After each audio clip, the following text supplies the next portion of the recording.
Hi fam, welcome back again to my YouTube channel. If you are new here, thank you so much for tuning in. I'm Intentional Favor. Please consider joining the family by clicking on the subscribe button. Also turn on your notification bell so that you get notified each time I upload new videos. And to all my amazing returning subscribers, I love you guys so much. Thank you for always coming back to watch my videos. So fam, in today's video, I want to share with you guys what my postpartum journey has been so far. I mean, it's been 4 weeks postpartum, yes, and it's been an amazing 4 weeks. And I just couldn't wait to share with you guys what it has been for me. I know everyone has different experiences, so I'm just glad to share mine with you. I would also like to read yours in the comment section, probably the same with mine or totally different. I really love to know.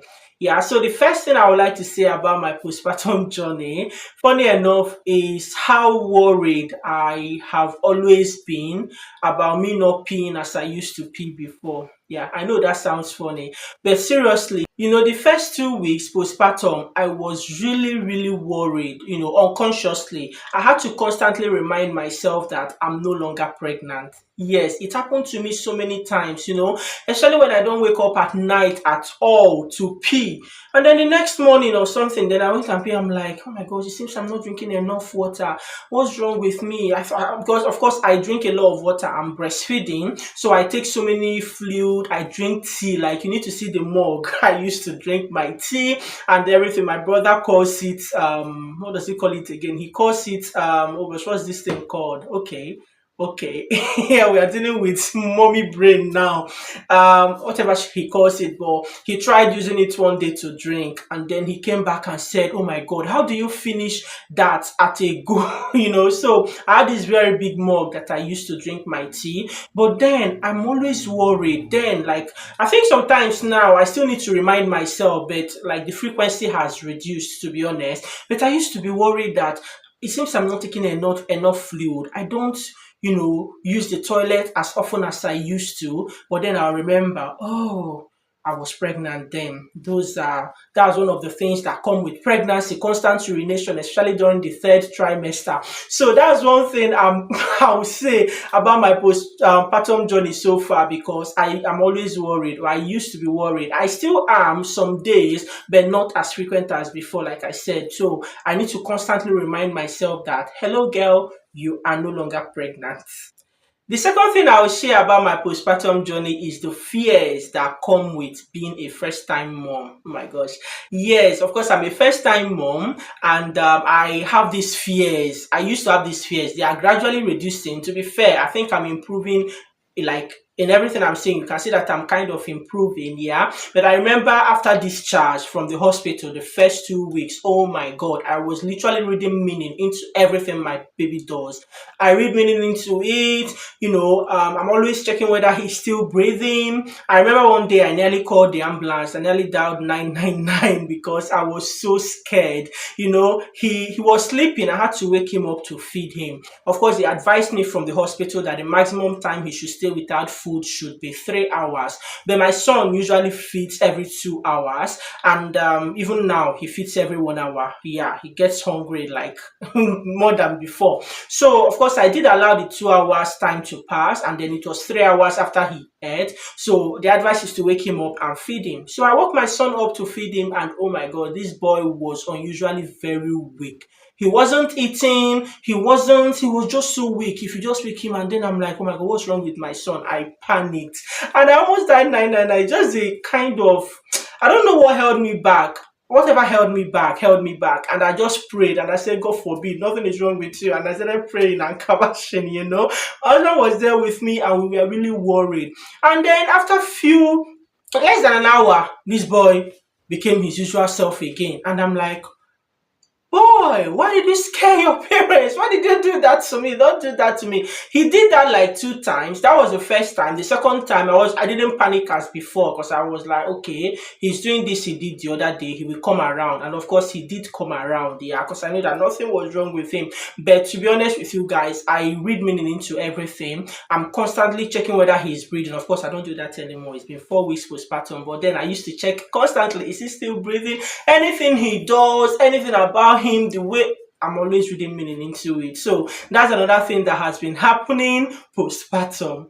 The next one is just like the previous one. This one is constant admiration of my son. Oh my gosh, my gallery is full of his pictures. He has taken over my phone gallery, and of course, my phone is crying. He's almost beginning to cry for space because I'm constantly taking videos, I'm constantly snapping him, repeatedly. I kiss this boy 1,001 times in a day. Like, I just look at him, like, of course, you guys know I keep saying it. My son is so cute.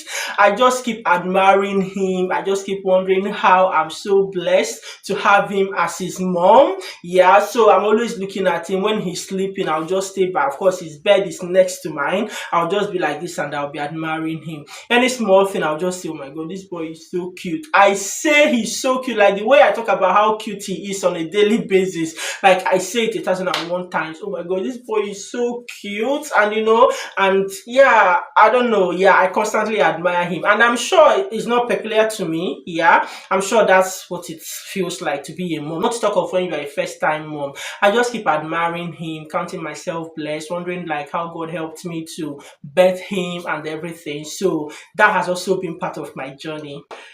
Now, let's talk about sleepless nights. I think this is the most talked about when you talk about postpartum. As a matter of fact, I read you guys' comments. Some people were saying now the sleepless night begins. I think that's one of the things that everyone talk about, after giving birth. They'll now start talking about sleepless night, sleepless night, sleepless night. Okay. I've had a fair experience of sleepless night. Yes. So one thing about my son is that he chooses the days he wants to stay to keep me awake or to keep us awake, and he chooses the other days he wants to let us sleep at night. Okay. So it's been like 50-50. He's not awake like every day. Okay. So it's more like 50-50 or even 60-40. I don't know how he chooses to do that anyways, but some days he's awake. And for me, he's being awake doesn't necessarily mean that he's disturbing. I'm sure that's what it is. Because when people talk about sleepless nights, and of course I'm a first time mom, I used to think that when they are awake at night, like maybe they'll be needing attention, you must carry them, this and that, Yeah. But this past 4 weeks with him hasn't been so difficult. Of course, like the nights that he chooses to stay awake, I know what it can be like. So I have an idea of what people talk about,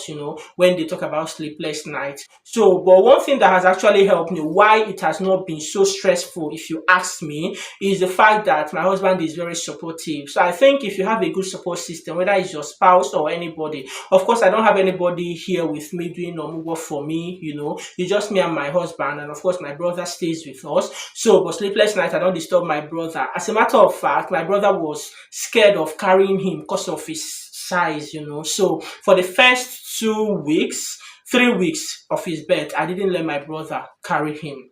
Yes, I didn't let him carry him because I could see when he came to the hospital to carry him, I could see how his hand was, of course, he's so small, he's so tiny. Then, so after 3 weeks, then I kind of started allowing him to carry him. Not, I just told him, like, you can't be at home, like any day that he doesn't go to work and he's at home during the day, I'll just tell him, Uncle, please come and carry your nephew. Go and be with him. Both of you should just be there, okay? Yeah. So with the support, I think if you have the right support, I think this issue of sleepless night might not really be an issue. Okay. Some people take turns, people that have their mom or whoever come from over for them, maybe they take turns this night, then next night or morning. Some people say it's a shift pattern. You do morning shift, and the other person does night shift. So I think that will also help, to be honest. But in my own case, it's just myself and my husband, and my husband goes to work. So what we do is that if my husband is going to work the next day, I don't want to disturb him, to be fair, because I don't want him to start feeling sleepy at work or something. So I'll be the one to stay away. But for me, my son, he's so calm and peaceful. So for his own staying awake, to be fair, it's just like, I don't know. He sometimes he can even stay in his crib and he is wide awake, and of course I'll be sleeping. Okay, other times it's just few times that I'll need to carry him. So sometimes he has the stomach pain that kids, that baby infants, that they have. So I think it's usually when he has that stomach upset or whatever, has stomach pain, okay, that makes them uncomfortable, I think that's when you need to carry him. Okay, in most cases, I just me and my husband, whoever is carrying him, we just try to put him on our chest. Some days, some nights, I'll do skin to skin with him in that state. Just put him, lay him down on my body, like on my chest, and then he kind of calms down. And you know that it is risky for you to fall asleep in that state.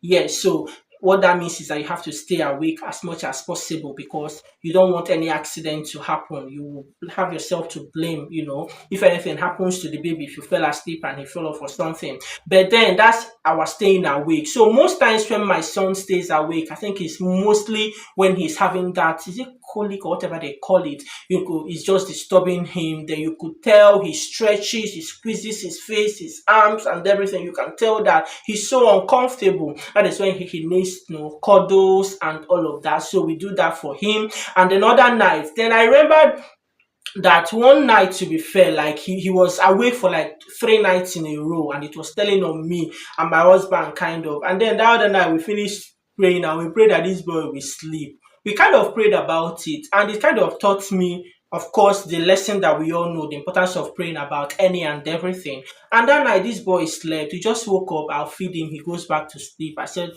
this worked. Pray about everything. So I've made it a habit to always pray, okay, at night, that this boy will sleep well and all of that. And of course, you can tell that most of the days it actually works. Whether you attribute it to the prayer or not, I don't know. But for me, I do attribute it to the prayer, okay, because it kind of works. But that's my own experience. So supportive network, people having good supportive system around, I think you can tackle any issue that comes with sleepless nights. The next thing I want to talk about in this video is the gift of men. To be fair, of course, I talked about the last time when you have good support network around you, it helps a lot during postpartum. Oh my gosh.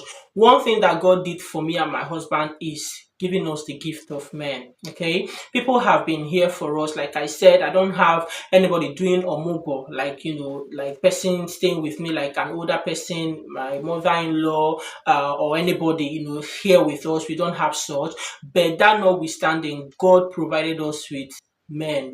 God gifted us with men, to be honest, especially being first time parents. It's not easy, and it's something that my husband was worried about. For me, I've always told him that I know that we will pull through. Don't worry, everything will be fine. Yeah. And of course, so far it's been fine, and thank God for the gift of men, I keep saying. The day we were discharged from the hospital, the following day, of course, we were discharged very late. We came back home around past 8 p.m. the day we were discharged. They discharged us very late, around 6-ish, thereabout. That was when they discharged us. And when we finished packing and got ready, then we took our taxi and we got home very late, around past 8. Yeah. Then the next day in the morning, my priest's wife and of course my priest sister, both of them came to the house. My priest wife already told me even before putting to bed that she will come and cook for me, stock up my freezer. But you guys know how I was induced at 8 weeks. It wasn't really planned, so we couldn't do that. So the day after we came back from the hospital, she came, and of course with her sister-in-law, my priest sister. My priest sister bathed the baby because while we were in the hospital all those days after delivery, my baby didn't have a shower, didn't have his bath. So she actually gave him a proper bath. Oh my God, I was so happy for my son that day. Okay. And then my priest wife went to the kitchen and she just said, bring out anything you have. And she said she had a goal to cook 5 meals, and she really accomplished it. She cooked soups, she cooked like 5 different meals. Oh my gosh. And she stocked up my freezer. And of course, she's been asking me, has it finished? When it finished, tell me so that I will come again and restock. And of course, I said, no, don't worry, I'm fine, that really helped, to be honest. After coming back from the hospital and everything, how tiring it can be, at least the least of my worry is food, what to eat or what my husband will eat or anything. And of course, that really helped. And of course, after she bathed my baby, of course, I also the following day didn't want to bore anybody. I kind of attempted and I bathed my baby. You would have seen the video where I bathed my baby. I attempted to, and of course, I did well. Like second day after discharge, and after that day, The third day after discharge, a grandma in our church has taken it upon herself, or took it upon herself, to always come on a daily basis to bathe my baby on a daily basis. So many people have said that in the UK, and of course I understand the reason why. You don't bathe babies every day. Of course, they don't sweat and all of that. There are no dust and everything around, and it's not like it's every day that I have visitors, people carrying him and all of that. People usually come on Sundays, weekends, okay, to come and see baby. But regardless, this grandma will always come every day. She doesn't miss a day. She comes every day to beat my baby. For the first 2 weeks since we came back from the hospital, she was beating my baby. Like, she just took it upon herself. She will just drive, that's all. And she doesn't come empty-handed. She comes with food. She comes with pepper soup. She comes with, the other day she asked me, do you want jollof rice or fried rice? She cooked a, like, you see the quantity of fried rice she cooked and brought for me and everything. It's been amazing. Even whilst in the hospital, my husband's friend, she was so good that she was just asking me, you want to breastfeed, right? All she did was she made pap for me and fried akara, her own made pap. She brought it, and of course with akara, and brought for me in the hospital. She says she wants it because of, pap aids breast milk flow, like the supply of breast milk. So she did that just to help me whilst I was still in the hospital, and she even cooked the miracle for me as well. I just thank God for the gift of men. God really blessed me with people that have made this journey easy for me so far, and I thank God for all of them. And I'm using this opportunity, in case they watch this video, to really appreciate you guys. The last thing I would like to talk about regarding my postpartum journey so far is my recovery process. God has been faithful, honestly. My recovery was so fast. I don't know. I think I recovered even whilst I was still in the hospital, or whatever. I don't know. But I didn't feel so much of, maybe, so many difficulties. I don't know how to put it. For one, as an Igbo girl, I don't know if every tribe in Nigeria does it, or if I don't know where you are from, but most times, Igbo tribe, I know that if someone gives birth, that's what they call him a miracle. That thing, anyways, I'm not a fan. So what that entails is they boil hot water. Of course, they will dilute it, not very diluted though. It will still be hot. And then they'll use a towel, and then they'll be putting it on your stomach and be doing all of that. I don't know, they say it aids healing, it resets the womb, it does this, it does that. Okay. I didn't have opportunity for that to be done. Of course, I spent first week in the hospital after delivery. There's no way that could have been done for me in the hospital. And when I came back, and I think I've recovered, to be honest. The person that came to bathe my baby the day after we were discharged asked me that she could do that for me, but then I didn't want to stress her, that kind of thing. I just said, no, I'm fine. And that thing, I was scared of it. I still am scared of it. The way my sisters-in-law were describing how my mom-in-law does it. Oh my gosh, I was so scared of that. So I told her not to worry, okay? So I didn't have that experience. People say how it makes them feel rejuvenated, how it makes them feel this. I didn't have that experience. I didn't even have that opportunity. Because I know if, for instance, my mom-in-law was here, I would have no choice. She would do it for me. But regardless, my point is that I recovered so quick, okay? My stomach, went back to normal. I've always had big stomach. I don't have flat tummy. Yeah. So the way my stomach is 2 weeks postpartum for me is the way my stomach was before I gave birth. Although I also want to, of course, I was working on it before I took in, and I'll keep working on it. Yeah. So, but everything was fine. My stitches, everything was just healing so easy. I was out and about already. Less than 2 weeks postpartum, I had to drive to Manchester for my baby's circumcision. I drove. It was nothing to me, to be honest, except that the night before we had a sleepless night. That was just it about it. But of course, before we headed out, I made sure that I slept, being the one that would drive. I drive all the way. 1 hour, almost 2 hours journey. Part of Manchester we went. It was almost 2 hours journey, going alone, then coming back. I drove, and it was kind of regular for me. You know what I mean? That's how quick I recovered, how God strengthened me. I've been up and about. Emotionally or mentally, I've also been fine. My health visitor, the day she came, was asking me if I've had any episode of breakdown, that some people report that they just started crying unnecessarily, this and that. Oh, bless.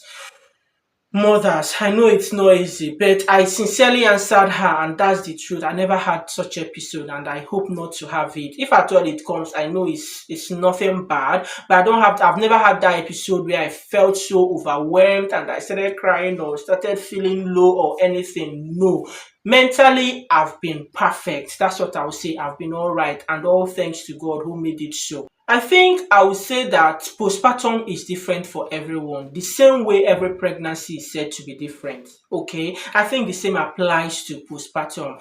I know I put a poll out some weeks or days before I put to bed, asking people about which part of motherhood is more difficult. Most people said it's postpartum, and I became scared, to be honest. But if you ask me to choose between my pregnancy experience and my postpartum experience so far, I know it might be too early for me to start saying. That's why I keep saying so far. Although I'm hopeful and hoping that it won't be so bad for me, okay? But if you still give me an option at this stage to choose between my pregnancy experience and my postpartum experience so far, I will choose postpartum experience. It's nothing as difficult as my pregnancy journey. My pregnancy experience was so difficult for me. Okay, so far I will still choose postpartum over pregnancy. Like I said, it might be too early for me to say. I know that's what you'll be saying, but let me bask in this moment. Let me enjoy the first few weeks or months of postpartum that is not stressful, if that's how you will put it, because I've not been there before.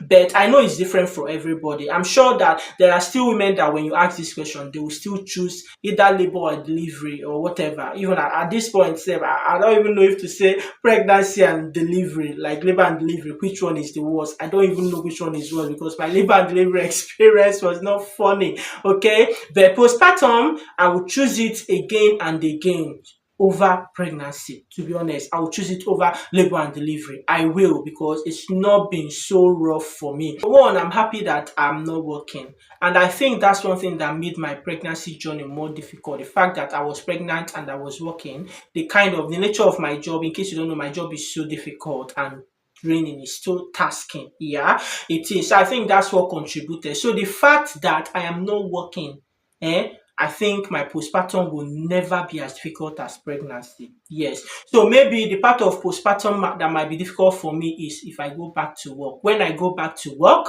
yes, that might be when putting everything together, it might be difficult for me. But at this stage of maternity leave, oh my gosh, I don't think my postpartum, no matter, even if I have sleepless nights every blessed day, believe me, I had sleepless night, I had insomnia during my third trimester. I know I have a baby now, having all those things. But the fact that I was pregnancy, the pain, the difficulties coupled with work and everything, no, I don't think postpartum without work, like going to work, I don't think it will be as difficult as pregnancy. I still maintain that stand anyway as at now. And with time, I'll still come back here to update you guys in case any of the things I shared in this video changes. Yeah, if anything changes, I'll definitely come back and update you guys about my postpartum journey. But 1 month postpartum, it's been amazing. I would say it's been an amazing journey. And I thank you guys for being with me on this journey. So many of you have come along, from beginning, and of course you are still here with me. People joined us in between. I appreciate you all. I'm not taking it for granted. Thank you all for always coming to watch my videos. Please don't forget to give this video a thumbs up. It goes a long way. Also subscribe to the channel, please, if you have not. Let me hear in the comment section your thoughts in case you've experienced postpartum. It's just different from mine. I would love to read how yours was or how yours is going, okay? In case you are still experiencing it now. And I'll be seeing you guys in my next video. Until then, stay blessed, remain intentional, and take good care of yourselves. Bye.